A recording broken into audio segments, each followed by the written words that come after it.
Hello everyone, my name is Dinny Collins and I'm from Bitcoin with Dinny or Crypto with Dinny, and we teach people how to retire early. I've been an entrepreneur since 8 years of age. I've built multiple 6 and 7 figure businesses over that time. My first business, I have to do my slides as well. There we go. My first business was golf balls at 8 years of age. Our backstory was my parents struggled for money their whole life, and my incentive was I wanted to buy my father a new car, so we didn't have to sneak into mass. I also wanted a motorbike, which they couldn't buy me. So I went around all the local golf courses, in the ponds, collected golf balls. It was my first venture into entrepreneurship and creating a business. And I'd scoop the golf balls out of the lake, I'd take them home, I'd clean them, and I'd bring them to the golf club. They'd sell them to the golfers, and the golfers hit them back in the lake, and that was the business. I reinvested into the business to get waders so I could get deeper into the ponds and collect more golf balls. But that was my first sort of venture. And then between then and the age of 18, I had many other ventures, from grass cutting, going around the local area with my father's lawnmower. I had a milk round, and many other jobs. I was even a bouncer, believe it or not, at 5'7", where I had to mind down in one of the caravan sites in Donabate. The lads from town were fairly rough on the arcade machines, so they needed someone to stop them damaging them, and that person was me. I didn't last too long in that. As I went on, just a little backstory on me. After school, I became a motorcycle mechanic. I served my time as an apprenticeship. Motorcycles is something that I've always been passionate about. Still, I'm really passionate about motorcycles, and they're a huge part of my life. They always have been. I decided the motorcycle apprenticeship, after I finished it, the company went out of business, so I was unemployed. My father at the time was getting a little bit older and needed some help with his business, so I fell into working with my dad. And of course, him being an old school man, all about the ticket, you have to get the ticket, get the qualification, he made me serve my time again. So I done another apprenticeship in steel fabrication. Now, I was pretty good at steel fabrication, but I didn't enjoy it. I was living for the weekends when I'd be racing my motorbikes. Used to this crack called road racing. This is where I learned about risk management with what we do today. So road race is just a sport. It's pretty dangerous. It's not a long-term hobby. You'll see Isle of Man and this sort of stuff, but it's a savage buzz. It's great crack. There's nothing better. But I was living for the weekend, a job I didn't like, and I was doing a sport that I knew wasn't a long-term sport. So at the weekends, I was competing in front of 60,000 people, and in the weekdays, I was going to a job I hated, which was steelwork. Then I decided I need to get away from this, and I went for my second love, which was surfing. So I took myself away from that circus to Australia to do a little bit of surfing and get away from the whole road racing circus. It was at that time that a good friend of mine, he passed away doing road racing, and I seen the damage he left behind, so I decided, right, no more of that. I'm going to stick to motocross instead, which is much safer. You only break bones. That's me about to break some bones. But this brings me on to my first point of entrepreneurship. And on that journey, I fell into healthy body, healthier mind, and healthier business. So as part of being into motorcycles all my life, you break some bones. And my worst injury was a broken back. And it was as I rehabbed my back, they strap a float to you, and you walk up and down a little swimming pool. And I walked up and down the pool twice on the first day. I was in terrible pain. I'd had loads of surgeries, and I was blaming the surgeons. But sure, they didn't break my back. I did. So I had to take responsibility for the injury. And that taught me about responsibility. And when I took responsibility, we actually started to progress. I became a physical therapist. I became a personal trainer. Not because I wanted to rub lads. I just wanted to learn about the body more. When I learned about progress was after a month of my rehabilitation, I was walking in the hydrotherapy pool with my float on, and I was doing 30 lengths of the pool. And I was still in tremendous pain. And I was thinking it's not working. But then I was like, Dinny, remember a month ago, you could only walk 2 lengths. Now you're doing so much more work. So that was just my lesson in progress. And that became something that I've used to build all my companies, was focus on progress, not perfection. How the whole health thing comes into it is the law of compounding. Compounding is how I retired myself early, and it's what I teach people now in my businesses. Okay, we can compound our health, we can compound our wealth. But the law of compounding was, by me being consistent with my exercise, I went from walking in a hydrotherapy pool to walking on normal land. We take it for granted, but when you've lost it, you realize it's a privilege. Then I went to a little bit of jogging, a little bit of running, a little bit of swimming, a little bit of cycling. And then I was able to compound myself to do an Ironman triathlon. It was at this stage that my surgeons had said, Dinny, you can't do your job. Your spine is very weak. We need a career change. And I was creating a business. Now, there's no way I would have been able to create my first official business, not just my little golf ball collecting or grass cutting business. I don't think I could have done it. Because although people were saying, geez, Dinny, you look very fit now, you look more athletic. And that was grand on the outside, but it was the changes that happened on the inside is what made the massive difference in my life. I had more confidence than I ever had before. I had more energy. People say, Dinny, how have you so much energy? It's just a byproduct of being pretty healthy, I think. Okay? I had more motivation, I had more self-belief, I had more confidence. I could get anything done, I was unstoppable.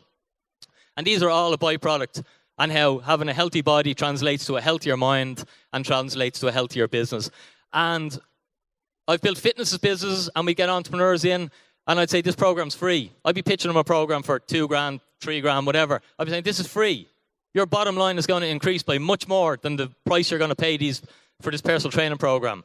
And time again, it played out to be true because they were procrastinating and leaving so much on the table that by improving their physical health, we were able to improve their business bottom line. So healthier body, healthier mind, healthier business. My second really important lesson that I learned on my journey of entrepreneurship was to get help. Okay, business is hard. And you guys got a business? Raise your hands, please. Okay, hands up if you think business is hard. The rest of you are liars. Okay, business is hard. But Tony Robbins said to me one day. Has anyone ever heard Tony Robbins? Okay, Tony says to me one day. He says, Dinny, there's two ways to learn. He's a good friend of mine. He says, Dinny, there's two ways to learn. You can do something for 10 years and be really bad at it, and you'll figure it out. And in a decade, you'll probably be an expert. You've made all the mistakes, and you've learned all the lessons. I says, all right, Tony. And he says, but there's a second way to learn. What you can do is you can find someone who's spent 10 years making all the mistakes, wasting all their time. And what you can do is you can pay them for their knowledge, and you can save a decade. And now you can make they'll teach you over a weekend. And what you learn over a weekend, you can now profit off for 10 years. And that was my first sort of lesson. Okay, maybe it's worth investing. Maybe it's worth getting some help. And that's been something that I've done on my whole entrepreneurial journey, was realize the power of getting help and having a coach. Now, when I hired my first coach, that's where I was living, in a caravan. So when people say, Dinny, it was easy for you, it wasn't. I started with zero, with nothing. And I remember it as clear as day. My first coach pitched me a program for €4,000, and that's where I was living. In my bank account, business and personal, I was in business. I had all the energy, motivation, okay, willpower, but I didn't know how to sell, I didn't know how to market, and I didn't know anything about operations. So this coach pitched me a program for $4,000, which is all the money I had in the world. Thankfully, I took the leap of faith, okay? And the course was pitched, and we're going to teach you to get your business to doing $10,000 a month and to be able to scale your business. The knowledge and compounded knowledge that I learned on that course 15, 18 years ago, I'm still using today. That $4,000 investment is worth hundreds of thousands, maybe 7 figures today. And this is the power of compounding and the power of getting help. This is one little example that I like to give because I'm into Bitcoin and digital currencies. I brought a pool with me, okay? Just for the example, okay? If I was to say to you, I'll sell you this poo. I had to buy this yesterday. I went to 6 stores asking for a poo before I found this, by the way.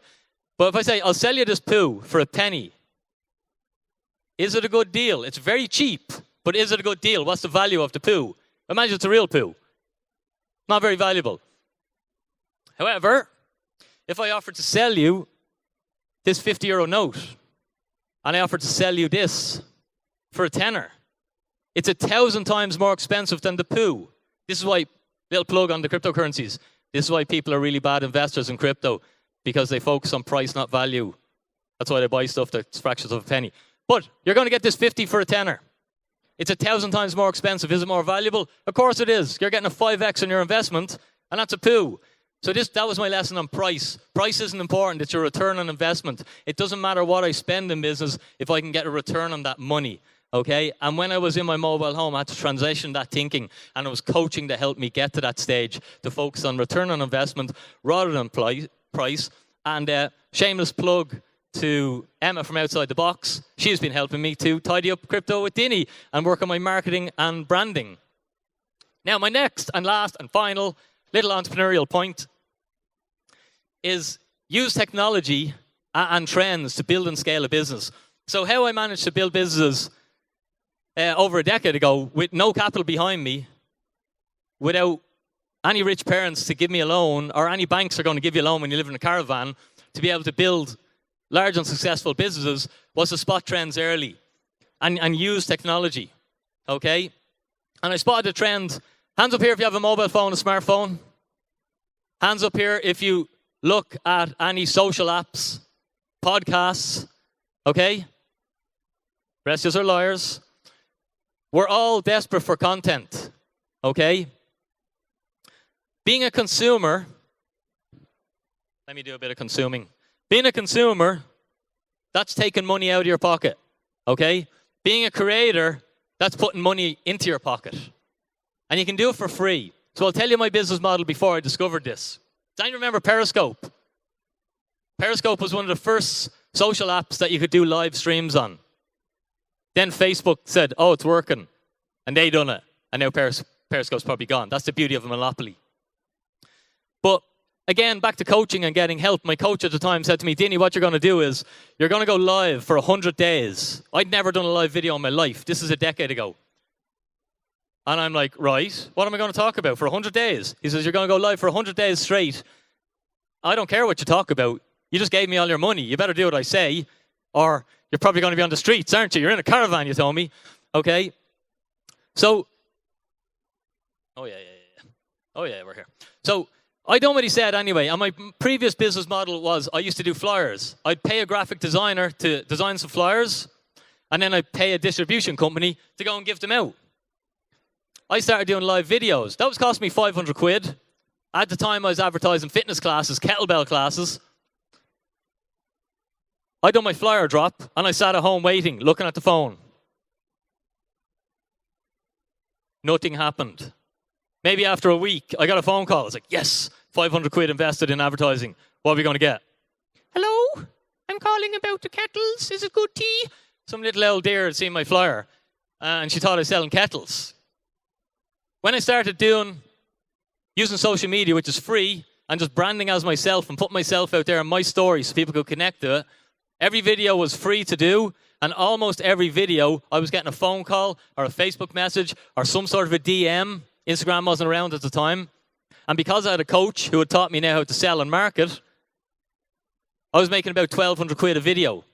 Although my friends are going, look at this Egypt doing his video. Oh, I couldn't do that. And I'm like, well, yeah, but that's fine. You don't have to do it.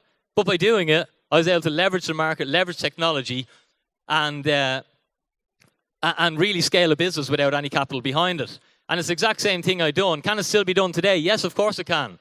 3 years ago, I started Bitcoin with Dinny with 0 followers. Now on all our social platforms, we get 50 to 100,000 eyeballs a month for free. And we've done that just by the power of being a creator rather than a consumer. And that's the world that we're living in. People are just desperate to consume information. It's been my absolute pleasure to speak to you today. My name is Dinny Collins from Bitcoin with Dinny, from Crypto with Dinny. If any are interested in understanding how to use a digital asset portfolio to retire early, if you are interested in learning about the education on digital assets, Bitcoin, cryptocurrencies, I'd be happy to chat to you. Check out all our socials. Check out our podcast. We set up the biggest Bitcoin meetup in Ireland, and we're having a bigger one coming up soon. And I'm down there at the bottom, so come and chat to me and I'll burn the ears off you about Bitcoin. All right, Dinny out. Thank you.